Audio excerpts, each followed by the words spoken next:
going on, everybody? Welcome back to Guys at Magic. I'm going to be your host, Dave, and today I'm going to be taking you through a deck tech for Tetsuo Imperial Champion. Before we dive into that, though, make sure that you do like and subscribe to this video. Also, make sure that you follow us on our other social media platforms, Twitter and Instagram at Guys at Magic.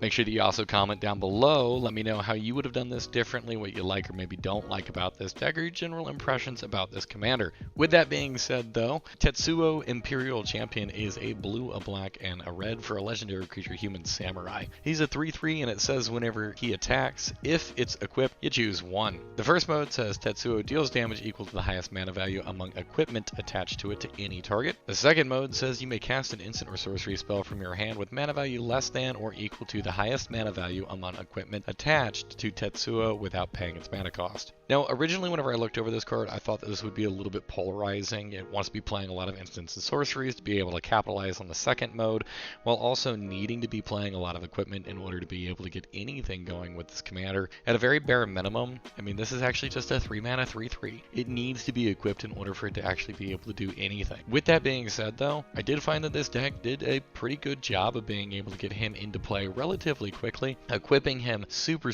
fast, and then the overall impact of both of those modes is much more devastating than what I originally anticipated. Super cool to see this. Essentially, this is going to be a deck that just wants to win with good old combat damage, and we're going to go ahead and try to exploit both of his abilities to really beat up on our opponents.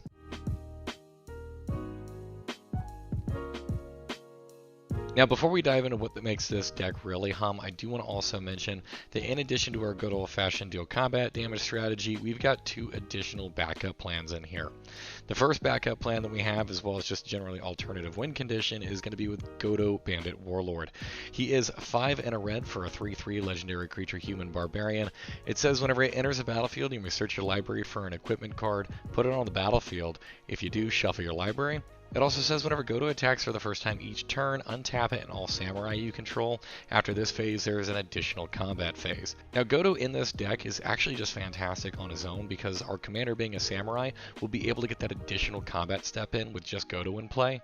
In addition to that, he also tutors for any equipment we want in our deck. Now, the equipment that we're going to be grabbing from our deck 9 times out of 10 is going to be Helm of the Host. Helm of the Host is 4 generic mana for a legendary artifact equipment. It says at the beginning of combat on your turn, create a token that's a copy of the equipped creature, except the token isn't legendary if the equipped creature is legendary. That token gains haste. It's got an equip cost of 5. What makes this so powerful is that if you do equip Helm of the Host onto Godo, Helm of the Host will make a copy of Godo, and then whenever you go to combat with that copy will then proc. It'll allow you to go to an additional combat step. Helm of the Host will make a new copy, and then so forth and so on. This leads to an indefinite number of combat steps, so you can continue to just swing in with the copy of Godo until your opponents are dead. The really nice little bonus here is that with your commander in play as well, you can speed up this clock because your commander will also be untapped since he's a samurai. Our plan C, or our additional backup plan here, is going to be with Aki Battle Squad. This is 5 and a red for our creature Goblin Samurai. It's a 6/6. It says whenever one or more modified creatures you control attack, untap all modified creatures you control. After this combat phase, there is an additional combat phase, and this ability triggers only once each turn. For those of you who don't remember, it says equipment auras you control and counters are modifications. So long as our commander has an equipment attached to it, he'll be considered as a modified creature. Sword of Hearth and Home is what this is going to combo with. This is 3 generic mana for an artifact equipment. It says the equipped creature gets +2/+2 and has protection from white and green. It also says whenever the equipped creature deals combat damage to a player, exile up to 1 target creature you own, then search your library for a basic land card. Put both cards onto the battlefield under your control, then shuffle. It's got an equip cost of 2. With Sword of Hearth and Home equipped to Tetsuo, so long as Tetsuo can deal that combat damage, we can have the Sword of Hearth and Home flicker the Aki Battle Squad. That way we can get the additional combat in with its ability, and then whenever it comes back in, it's going to count itself as a different permanent than the one that was originally in play. This means that we can actually use this ability more than just once each turn, since we're going to be flickering the Aki Battle Squad in and out and in and out over and over and over again. Both of these combos are going to essentially allow us to get some additional combat steps in, and all 4 of these cards are pretty solid on their own in case we don't happen to draw their counterpart.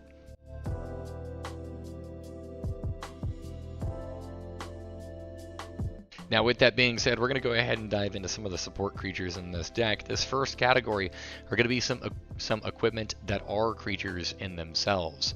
So Kamigawa gave us some wonderful toys to play around with this one, and the first one here is Acquisition Octopus. Acquisition Octopus is 2 and a blue for a total of 3 mana. It's an artifact creature equipment octopus. It's a 2/2 and it says whenever it or the equipped creature deals combat damage to a player, draw a card. It also has the Reconfigure ability for 2 mana. Reconfigure says that you can attach it to a target creature you control or unattach it from a creature, and you can reconfigure only as a sorcery. While attached, it isn't a creature. So this can serve as both an early drop creature for us in the case that we need one. It also serves as an equipment that we can load up Tetsuo with. Similarly here, we're going to also include Lizard Blades. This is 1 and a red for a total of 2. It's an artifact creature equipment lizard. It's a 1/1 with double strike. Equipped creature has double strike and reconfigure for 2. Armguard Familiar is 1 and a blue for an artifact creature equipment beast. It's a 2/1. It's got ward 2. It says the equipped creature gets +2/+1 and has ward 2, and it has a reconfigure of 4. Although not one of the Kamigawa cards and not technically a creature in its own right, we're going to include Batterskull in this list too. It's 5 generic mana for an artifact equipment with Living Weapon. Living Weapon says that whenever this equipment enters the battlefield, you will create a 0/0 black germ creature token, then attach this to it. It says the equipped creature gets +4/+4, has vigilance and lifelink. You can pay 3 mana to return Batterskull back to its owner's hand, and it has an equipment cost of 5. I really like this because it allows our commander not only get some big boosts there with the +4/+4, but the vigilance is also really important, and in the case something does happen to our commander, heaven forbid he ever do die, we can always start loading up our equipment onto Batterskull as well. We have a couple creatures in here that are going to help us smooth out some of our card draw. The first one here is going to be Joyra, Weatherlight Captain. She is 2, a blue and a red for a legendary creature human artificer. She's a 3/3 and says whenever you cast a historic spell, draw a card. Historic spells are artifacts, legendaries, and sagas. We don't have any sagas in the deck, but obviously we're going to load up with a ton of artifacts, and we have a couple other legendaries in here too. Artificer's Assistant is a single blue mana for a 1/1 creature bird. It's got flying. It says whenever you cast a historic spell, scry 1. Aki Ronin is 1 in a red for a total of 2. He's a creature goblin samurai, a 1/3, and says whenever a samurai or warrior you control attacks alone, you may discard a card. If you do, draw a card. So although not necessarily card draw in his own right, he does allow us to filter into our draws and hopefully make sure that we keep the gas up.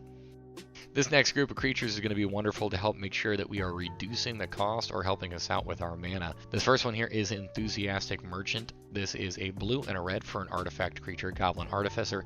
It's a 2/2 with flying, and it says artifact spells you cast cost 1 less to cast. Ethereum Sculptor is also going to be in this list. It's 1 and a blue for a total of 2. It's an artifact creature, Vidalcan Artificer. It's a 1/2, and it says artifact spells you cast cost 1 less to cast. Silver Mirror is in this list. It's 2 generic mana for an artifact creature mirror. It's a 1/1, and you can tap it to add a blue to your mana pool. Vidalcan Engineer is 1 and a blue for a creature, Vidalcan Artificer. It's a 1/1.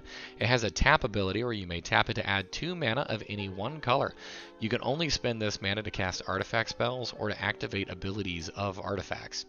That's totally fine because that'll help us ramp up and get our equipment out earlier, as well as pay for the equipment cost too. Dalikus, Crafter of Wonders, is 1 a blue and a red for a total of 3.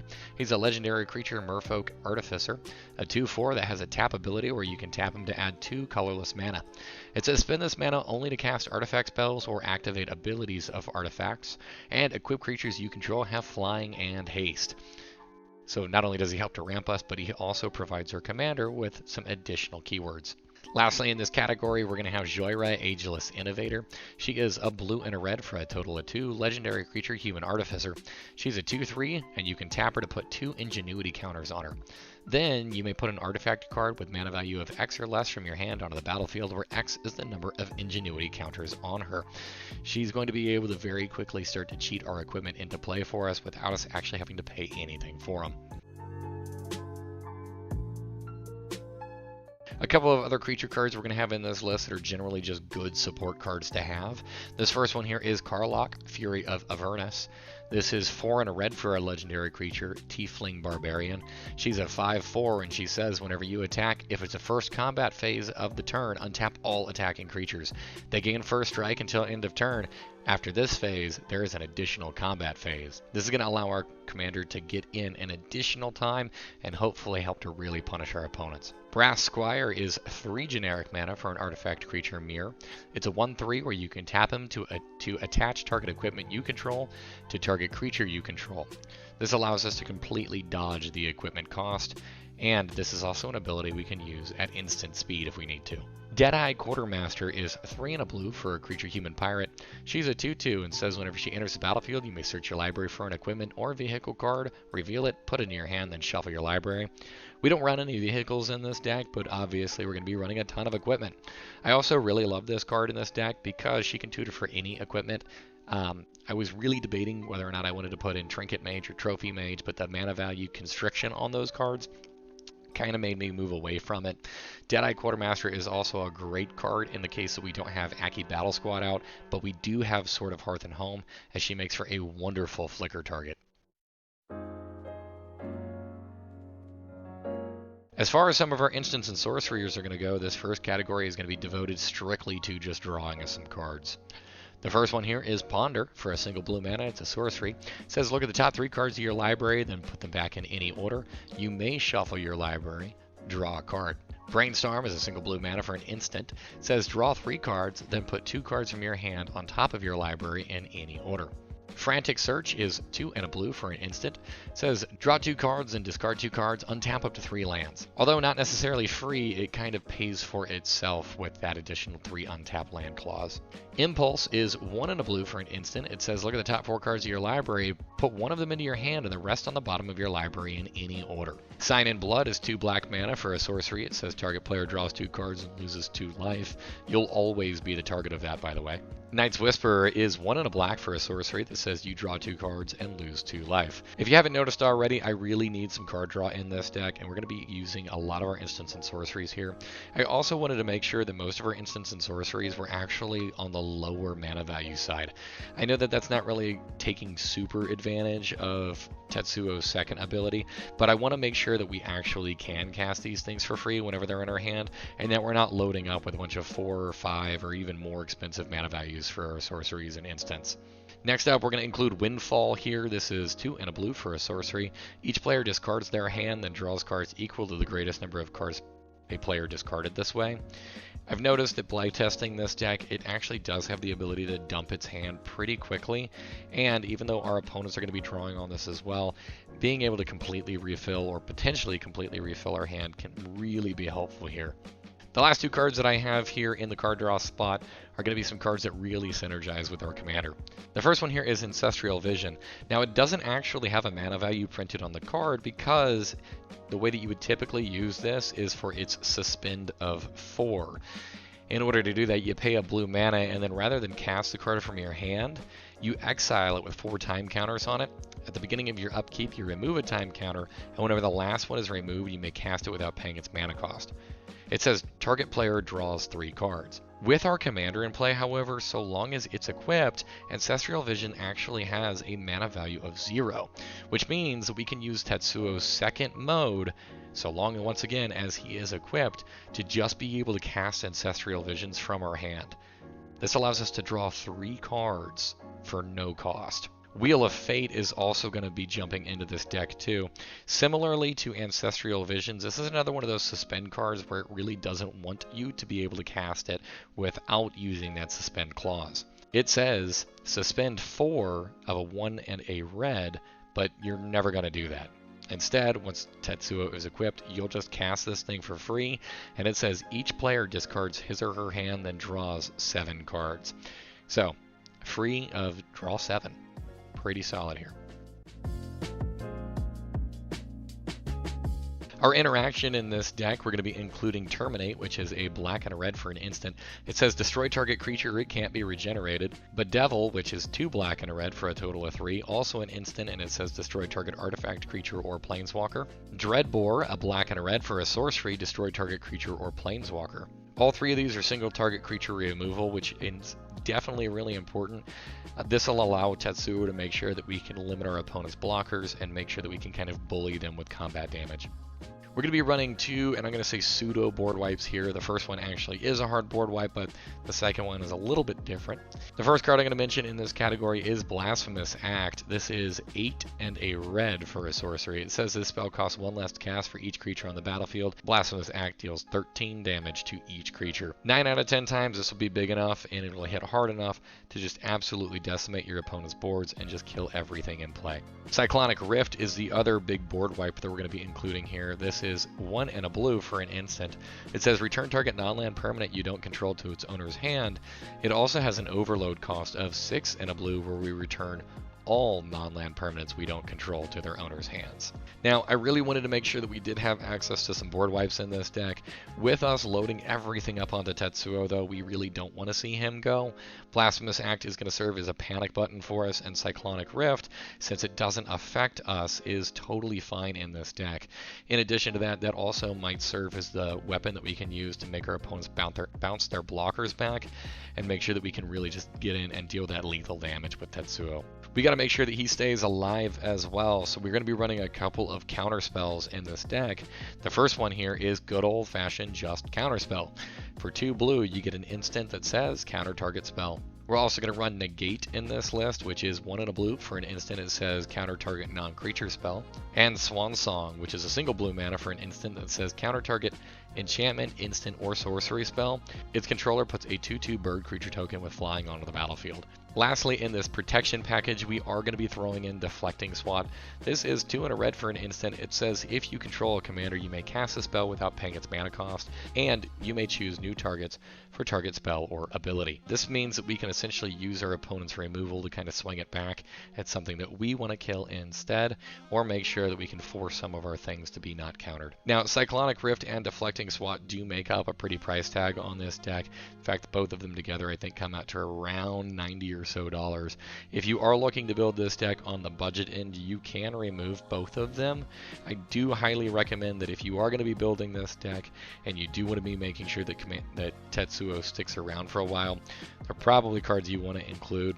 I would also make the suggestion that if you do want to spend even more money on this deck, or maybe budget's not in the cards for you, other cards out there like some of the free counter spells probably should be included in here as well.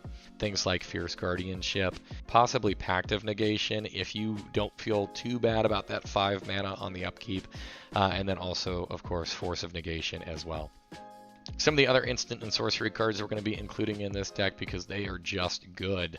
The first one is Magnetic Theft. It's a single red mana for an instant that says attach target equipment to target creature. Now, we're probably not going to be using this to actually steal one of our opponent's equipment. Rather, we'll be using this to, at instant speed, equip one of our equipment to Tetsuo. Seize the Day is 3 and a red for a sorcery. It says untap target creature. After this main phase, there is an additional combat phase, followed by an additional main phase. It's got a flashback of 2 and a red where you can cast it from the graveyard.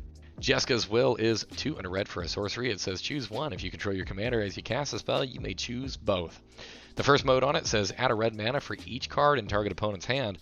The second one says exile the top 3 cards of your library. You may play them this turn. So a little bit of ramp and kind of like a pseudo card draw.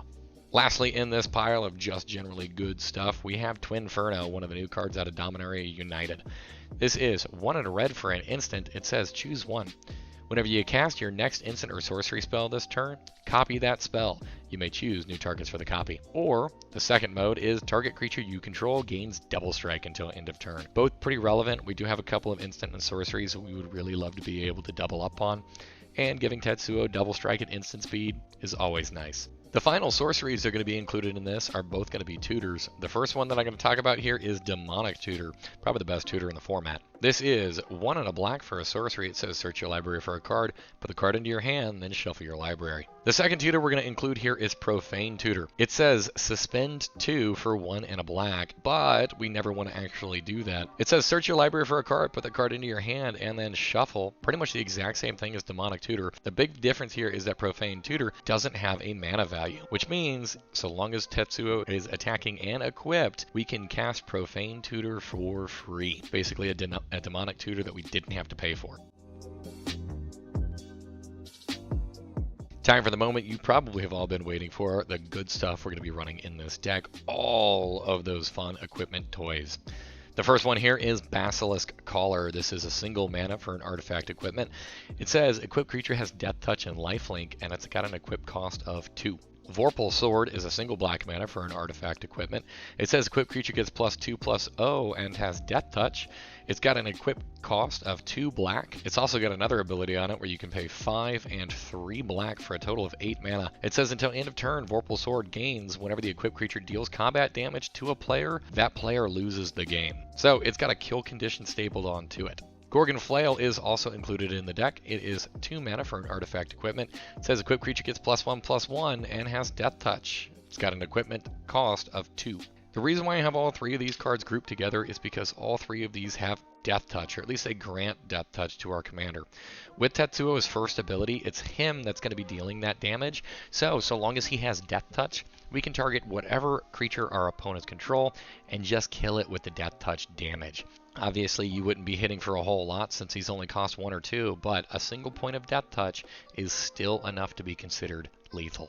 Our next category of equipment are going to be equipment that help to protect our commander. The first one here is Commander's Plate. It's a single mana for an artifact equipment. It says the equipped creature gets +3/+3 and has protection from each color that's not in our commander's color identity. In this case, it's just going to be white and green. It's got an equip for a commander of 3, and it does have an additional equip, this one just being for any other creature in your deck, and that's an equip of 5. Swiftfoot Boots is 2 mana for an artifact equipment. It says the equipped creature has Hexproof and Haste, and it's got an equip of 1.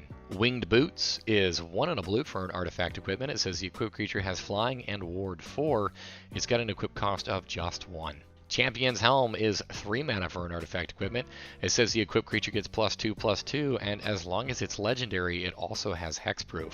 It's got an equip cost of just 1. Darksteel Plate is 3 mana for an artifact equipment. It has Indestructible, and it also says the equipped creature has Indestructible. It's got an equipment cost of 2. Lastly here we have the Hammer of Nazan. This is 4 mana for a legendary artifact equipment. It says whenever it or another equipment enters the battlefield under your control, you may attach that equipment to target creature you control. The equipped creature gets +2/+0 and has Indestructible, and this has an equipment cost of 4. Now, the reason why this is so incredibly powerful is because it allows us to equip for free, so long as we have Hammer of Nazan in play. Some fun toys that we're going to be including in this list. The first one that we have here is Grafted Exoskeleton. This is 4 mana for an artifact equipment. It says the equipped creature gets +2/+2 and has Infect. It says whenever it becomes unattached from a permanent, sacrifice that permanent. So sadly, if we ever do end up unattaching it to our commander, unattaching it from our commander will die. It does have an equip cost of 2. Giving our commander that +2/+2 and Infect means that if this is the most expensive equipment that is equipped to our commander, he can use the first mode to hit for 4 Infect. That means that you can either hit an opponent and deal 4 points of Infect damage, put 4 poison counters on them, or hit one of our opponent's creatures, and a creature that's dealt damage with Infect is dealt it in the form of -1/-1 counters. If that doesn't kill it, chances are it'll lower its power and toughness down enough to the point where it probably won't be able to actually do much against blocking for Tetsuo. In addition to that, in the case our opponent doesn't have any blockers, Grafted Exoskeleton means that we're going to be hitting our opponent for 4 Infect and then following it up with an additional 5 Infect from Tetsuo. This can get really scary super quickly and could potentially kill our opponent in just 1 turn. If this is the most expensive equipment on our creature, it'll kill them in 2 turns. Mask of Riddles is a blue and a black for an artifact equipment. It says the equipped creature has Fear. Fear means that it can't be blocked except by artifact creatures and or black creatures.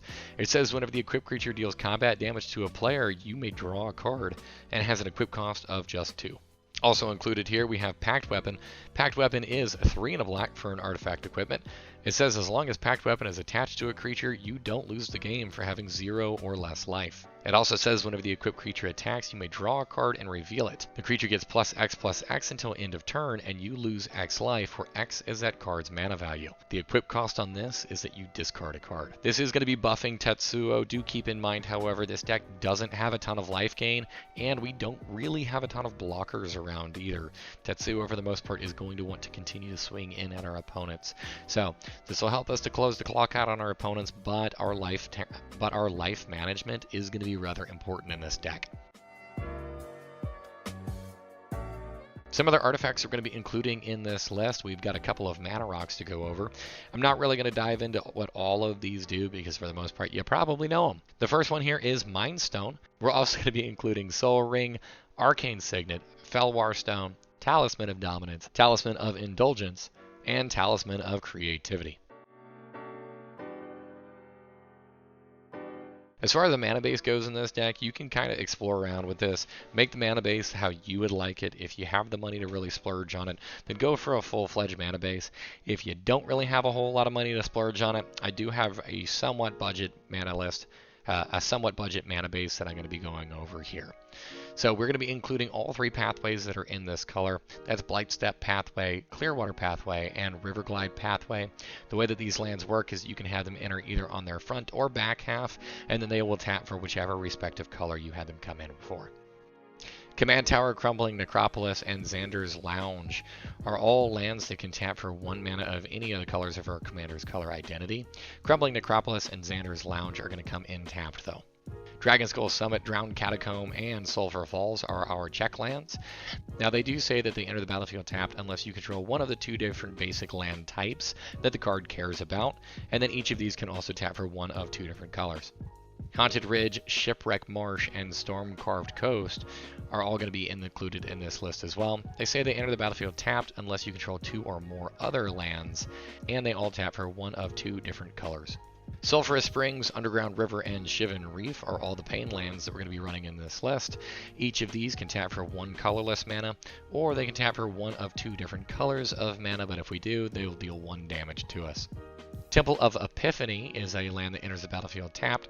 Whenever it does, you'll scry 1, and you can later on tap it for either a blue or a red. Rogue's Passage is a land that can tap for a colorless mana. It's also got another ability on it where we can pay for and tap it. Target creature can't be blocked this turn. That's going to be Tetsuo to make sure that we can force him in.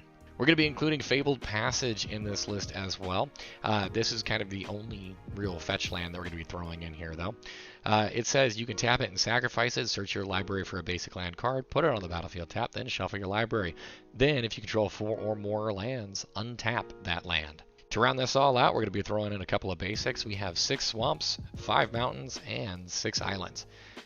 All in all, this deck really wants to be very aggressive. It wants to be able to quickly get to Tetsuo out, which is pretty easy to do considering he's only 3 mana. Go ahead and equip him and then just start to beat your opponents to death.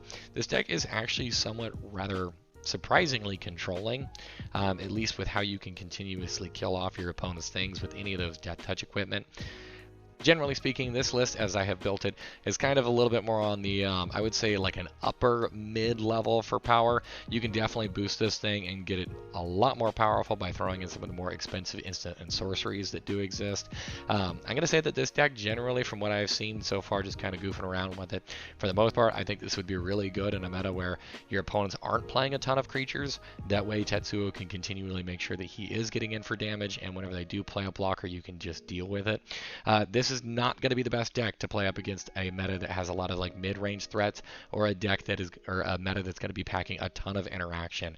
You do need Tetsuo out and alive in order for this deck really to be able to hum, and if your opponents are throwing counterspell after counterspell or destruction spell after destruction spell at this, Tetsuo is going to fold pretty quickly.